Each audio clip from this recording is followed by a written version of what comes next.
ही guys, स्वागत करता हूँ आपका आपके अपने यूट्यूब चैनल स्टडी विद चिराग पे। आशा करता हूँ आप सभी ठीक होंगे और अपनी पढ़ाई कर रहे होंगे।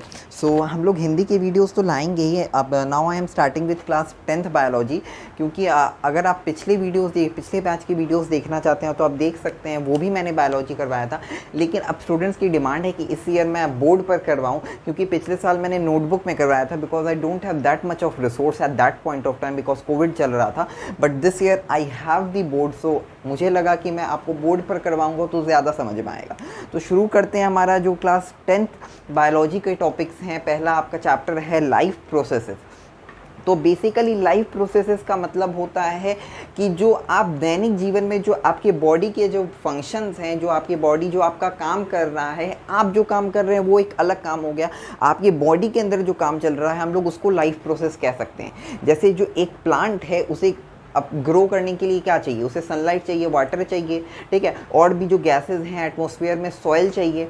तो उसी प्रकार आपकी बॉडी को भी कुछ कुछ चीज़ें चाहिए रहती हैं, फिर वो आपका बॉडी ग्रो होता है, उसके अंदर जो वाइटल फंक्शंस हैं और भी हर चीज़ें होती हैं। तो उसको हम लोग एक तरीके से लाइफ प्रोसेस कह सकते हैं। एग्जाम्पल मैंने आपको प्लांट वाला दिया कि एक अगर प्लांट देखते हैं, एक प्लांट के ग्रो होने के ग्रोथ कैसे समझ में आता है। एक प्लांट का ग्रोथ हम लोगों को तब समझ में आता है जब उसकी लंबाई बढ़ रही है, उसमें फ्रूट्स आ रहे हैं, उसके लीव्स ग्रीनरी हैं। ग्रीन ज़्यादा कलर डिपिक्ट करता है कि वो प्लांट जिंदा है, ठीक है। वरना अगर वो मुरझाने लगता है तो ये समझ में आता है कि वो प्लांट के अंदर एनर्जी नहीं है, प्लस उसे कुछ कुछ वाइटल न्यूट्रिएंट्स, प्रोटीन्स नहीं मिल रहे हैं, जिससे की वजह से वो डेड होने वाला है, ठीक है। तो ग्रोथ उसका ये डिपिक्ट करता है कि उसके पास फूड आ रहा है, वो रेस्पायर कर रहा है, रिप्रोड्यूस कर रहा है, जिससे उसमें फ्रूट्स आ रहे हैं। फिर उसकी हाइट भी चेंज हो रही है। हाइट आपका ग्रोथ से मैटर करता है कि ग्रोथ कितना हो रहा है, उस हिसाब से हाइट का जो टॉपिक है वो उसके ऊपर डिपेंड करता है। मैंने आपको बताया कि ग्रीनरी, फ्रूट्स, लीव्स, ये सब चीज़ें एक प्लांट की ग्रोथ के लिए इम्पॉर्टेंट है। अब प्लांट जो है वो भी एक्सक्रीशन करता है, ब्रीदिंग करता है, ट्रांसपोर्टेशन करता है, लेकिन जो ब्रीदिंग करता है, that process is visible movement होता है। और वो मतलब जैसे अब we are the human beings, हम लोगों के पास नॉस्ट्रल्स हैं, एक विजिबल चीज़ है जिससे समझ में आता है कि हम लोग इनहेलेशन और एक्सहेलेशन करते हैं। लेकिन प्लांट्स के पास ऐसा कुछ है, प्लांट्स के पास ऐसा नहीं समझ में आता है कि वो किस चीज़ से करते हैं। मेनली लीव्स होता है जिससे ट्रांसपिरेशन और भी जो प्रोसेस होती है, लेकिन ऐसा कोई हम लोगों को विजिबल चीज़ तरीका नहीं मिलता जिससे वो एक्सहेलेशन करते हैं, एक्सहेलेशन या इनहेलेशन करते हैं। आते हैं हम लोग अपने डेफिनेशन और जो टर्म्स हैं उस पर, ठीक है। अब मैं अगर एक टॉपिक आपको बताऊं कि रिप्रोडक्शन वर्सेस लाइफ प्रोसेसेस, अगर आप रिप्रोडक्शन करेंगे तब आपका फ्यूचर जनरेशन आएगा, दैट इज़ द टॉपिक। और अगर आप लाइफ प्रोसेस करेंगे तब आपका फ्यूचर जनरेशन आएगा। ये कन्फ्लिक्टिंग टॉपिक हो जाता है, क्योंकि अब लाइफ प्रोसेस क्या है, वो आपकी बॉडी में हर एक आदमी, हर एक औरत का ये बॉडी का फंक्शन है, ठीक है, वो होना ही है। लेकिन अगर रिप्रोडक्शन से इसे कंपेयर करते हैं, रिप्रोडक्शन अगर नहीं करेंगे तो ऐसा नहीं आप मर जाएंगे, लेकिन लाइफ प्रोसेस अगर आप नहीं करेंगे तो बिल्कुल मर सकते हैं। क्योंकि लाइफ प्रोसेस में क्या आ रहा है, न्यूट्रिशन, ट्रांसपोर्टेशन, एक्सक्रीशन, रेस्पिरेशन, ये सारी फैक्टर्स आ रही हैं, ये सारी चीज़ें आ रही हैं जो एक इंसान की जीवित रहने के लिए बहुत ज़्यादा अनिवार्य है, बहुत ज़्यादा इंपॉर्टेंट है, ठीक है। तो अब देखते हैं क्या ये जो टॉपिक मैंने आपको बता दिया कि अगर ऐसा एक तरीके के क्वेश्चंस नहीं बनते हैं, लेकिन एक टॉपिक आपको पता होना चाहिए, एक मतलब पता होना चाहिए, ठीक है। Living organism as well as living organism as well as multi cellular और यूनिसेलुलर ऑर्गेनिज्म है, तो they have well organise tissues and cell having smaller component in them.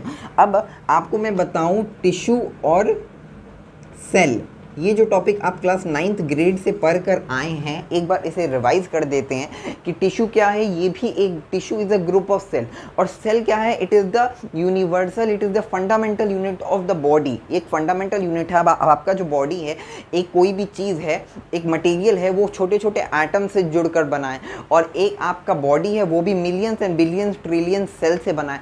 तो अब जैसे एक किडनी है तो वो भी सेल से बनकर एक किडनी सिस्टम बना है, तो वो उस सिस्टम को हम लोग टिश्यू कह सकते हैं, और सेल है आपका बॉडी का फंडामेंटल यूनिट ऑफ लाइफ, ठीक है। तो अब एक किडनी सिस्टम बन गया, एक लंग सिस्टम बन गया, एक हार्ट बन गया, जिसका सबका अपना अपना फंक्शन है। तो tissue can be defined as the organ system having different types of function, ठीक है। और टिश्यू को उसके साथ आप नहीं करेंगे, क्योंकि सेल अलग है, टिश्यू अलग है, ठीक है। तो वही आपको क्लियर होना चाहिए कि सेल क्या है, टिश्यू क्या है, क्योंकि सबके बॉडी का अलग अलग एक तरीके से एनवायरनमेंट होता है, और फिर वो उस एनवायरनमेंट में ढालने में समय लगता है, ठीक है।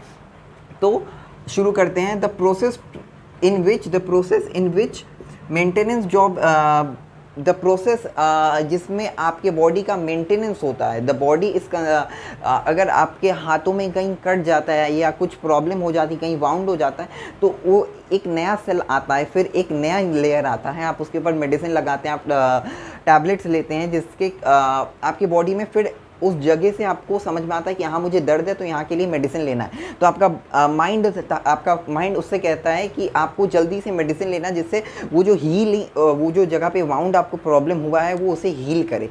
तो आपकी बॉडी का एक मेंटेनेंस हो रहा है कि आपके बॉडी में जो प्रॉब्लम हुआ है उसको मेंटेन करना है, उसको सही करना है, बैलेंस रखना है बॉडी को। So that can be defined as life process. ये एक सिंपल लाइफ प्रोसेस का डेफिनेशन बन गया।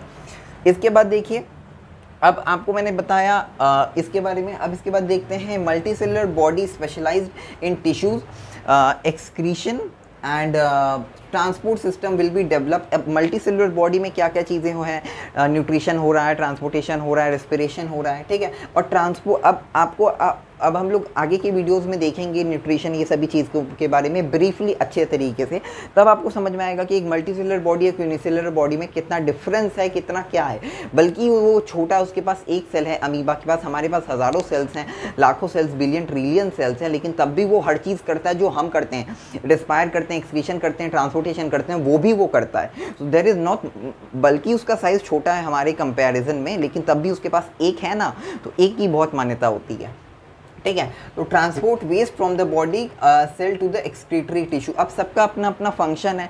अब आपने न्यूट्रिशन लिया, आपने भोजन लिया, अब ट्रांसपोर्ट करने का काम अलग है, ट्रांसपोर्ट करने का काम अलग है, फिर उसे पचाने का काम अलग है, फिर उसमें अच्छे मटेरियल्स को अलग करना और ख़राब मटेरियल्स को एक्सक्रीटा के द्वारा निकालना, वो अलग है, ठीक है। द डिफरेंट अब आप सांस ले रहे हैं, उसमें से अच्छे सांस और बुरी सांस नहीं होती है, लेकिन क्या बोला जाता है, प्यूरिफिकेशन। आजकल एयर प्यूरिफायर्स आ गए हैं, वो आपको अच्छी हवा देते हैं, तो उस तरीके से ही एक तरीके से वो प्यूरिफाई कर देते हैं। तो वैसे ही बॉडी में भी ऐसी चीज़ें होती हैं, ठीक है।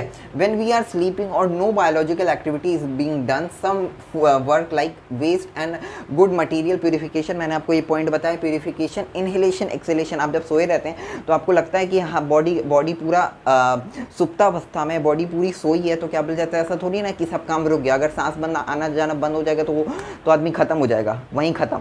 तो उस हिसाब से क्या बोला जाता है, ये थोड़ी ना कि वो बॉडी के सारे काम ख़त्म हो गए, लेकिन बॉडी के जो अंदर फंक्शंस हो रहे हैं, किडनी का जो काम है, यूरिन को प्यूरिफाई करना, यूरिन एक्सक्रीटा निकालना, आपके बॉडी में खाने को पचाना, और भी जो हार्ट का काम है, ब्लड पंप करना, ठीक है, इनहेलेशन एक्सहेलेशन चल ही रहा है। तो ऐसा थोड़ी ना कि वो सब भी रेस्ट पर आ गए, ठीक है। तो वहीं यहाँ कह रहा है कि बहुत डिफरेंस है, बल्कि कोई बायोलॉजिकल एक्टिविटी नहीं हो, बल्कि आप कोई काम ना कर रहे हो, कुछ ना कर रहे हो, लेकिन तब भी काम चलता रहता है, ठीक है। Intake and utilisation of food by various organism. आप इनटेक करते हैं, यूटिलाइज करते हैं फूड को, फूड यूटिलाइज होता है और फिर एक अच्छे तरीके से आपकी बॉडी में ग्रोथ और डेवलपमेंट होता है उस फूड के द्वारा, ठीक है। सो गाइस, यही इतना टॉपिक था जो मुझे आपको बताना था। फूड जो है, अब न्यूट्रिशन, ट्रांसपोर्टेशन, रेस्पिरेशन, एक्सक्रीशन, ये आगे के टॉपिक्स हैं। ये टॉपिक जो हैं हम लोग आगे की वीडियोस में डिस्कस करेंगे। न्यूट्रिशन क्या है, न्यूट्रिशन आप भोजन ले रहे हैं, आप भोजन ले रहे हैं, प्लांट भी भोजन ले रहा है, यूनिसेलुलर भी भोजन ले रहा है, तो उसके हम लोग तरीकों को जानेंगे, कैसे वो लेता है। फिर बॉडी, आपका जो बॉडी है उसमें ट्रांसपोर्ट कैसे हो रहा है, वो जो आपने खाना खाया वो ट्रांसपोर्ट कैसे हो रहा है, ये भी हम लोग आगे की वीडियोज़ में देखेंगे। रेस्पिरेशन, आप सांस ले रहे हैं, इनहेलेशन एक्सहेलेशन हो रहा है, ये कैसे हो रहा है, ये भी हम लोग आगे की वीडियोस में देखने वाले हैं। एक्सक्रीशन, आपके बॉडी से जो बेकार पदार्थ हैं, जो खाद्य पदार्थ आपने लिया उसमें से जो शरीर के लिए हानिकारक हो सकते हैं, उसको कैसे एक्सक्रीशन होता है, क्या तरीका होता है, हम लोग उसको जानेंगे। अब देखिए, मैंने इसे अलग ऑर्डर में लिखा है। जैसे फर्स्ट आपका रेस्पिरेशन होगा, ठीक है, आपने रेस्पिरेशन किया, फिर उसके बाद आपने क्या किया, उसके बाद आप पहले सांस लेंगे, उसके बाद ही तो खाना खाओगे। लोग सांस नहीं ले पाते, उसके बाद खा थोड़ी ना पाते हैं, बहुत ज़्यादा प्रॉब्लम हो जाती है, they need to be hospitalised during that time. First आपका ये हो गया। फिर सेकंड आपका क्या होगा, सेकंड आपका न्यूट्रिशन होगा। खाना लेंगे तब तो उसका ट्रांसपोर्टेशन होगा, तब तो वो ट्रांसपोर्ट होगा, वरना ट्रांसपोर्ट होगा क्या भाई, उसके बाद क्या होगा आपका, थर्ड आपका ट्रांसपोर्टेशन हो जाएगा, फोर्थ आपका एक्सक्रीशन हो जाएगा। अब आपने खाना खाया, अब उस ख़राब चीज़ को निकालना भी तो शरीर से, वरना वो रहेगा तो और प्रॉब्लम करेगा। तो ये आपके 4 टॉपिक्स हैं जो हम लोग आगे की वीडियोस में डिस्कस करेंगे, और ऐसी वीडियोस के लिए मेरे साथ बने रहें और वीडियोस आती रहेंगी। तो don't forget to like, subscribe, share my channel. Thank you so much.